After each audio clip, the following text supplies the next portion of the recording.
একটা দল শুনলাম তারা নাকি 40 লক্ষ ওই কি বলে বোরকা বানাইছে, অর্থাৎ পুরুষ ছেলেরা মহিলাদের প্রতিনিধি যাবে, এমনও হতে পারে। যদি হয় এটা আপনাকে ধরে ফেলতে হবে।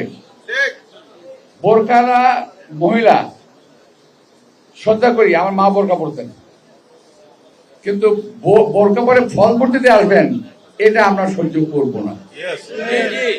এটাকে ধরতে হবে, এটা মাথায় রাখবেন একটু আপনারা।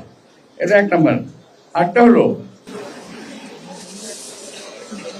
কার সমর্থনে কিসের আশায় নির্বাচন কমিশনের কিছু কিছু লোক বলতেছে নির্বাচনের রেজাল্ট দিতে 3 দিন সময় লাগবে। কেন ভাই? সারা জীবন নির্বাচন হলো, 4 বার 5 বার এমপি হলাম, সকালে ভোট দেওয়া শুরু হয়েছে, সন্ধ্যার সময় রেজাল্ট নিয়ে ঘরে ফিরেছি, আর আপনারা বলছেন 3 দিন লাগবে। কেন? কাকে জিতাতে চান? আমি জানতে চাই তারা কাকে জিতাতে চায়। বিদেশ থেকে দেশে রেমিটেন্সের টাকা আসে নিরাপদে, তাই আজই আপনার আপনজনকে বলে রাখুন রেমিটেন্সের টাকা যেন শুধু নগদেই পাঠায়।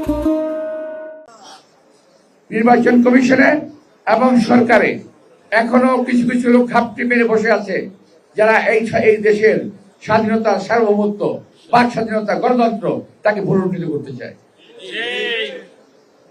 আমাদের সেই লোকগুলোকে বাছাই করতে হবে, এখন থেকে তাদের বিরুদ্ধে ব্যবস্থা নিতে হবে।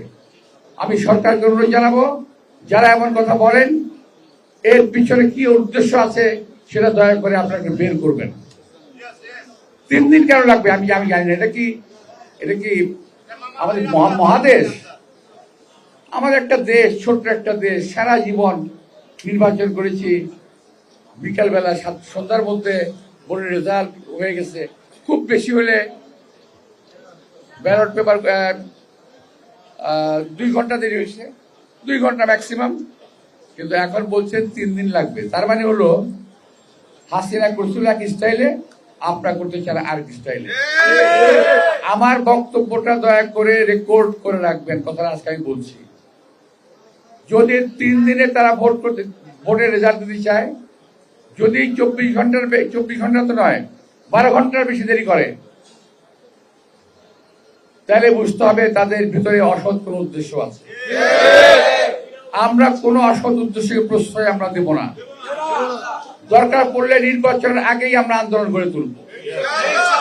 কোন রকম অসভ্যতা, কোন রকম ফাইজলামির কারণে এই দেশের মানুষের অর্জিত গণতান্ত্রিক অধিকারকে আমরা কারো হাতে ভুলুণ্ঠিত হতে দেব না, কোন আমলার হাতে ভুলুণ্ঠিত হতে দেব না।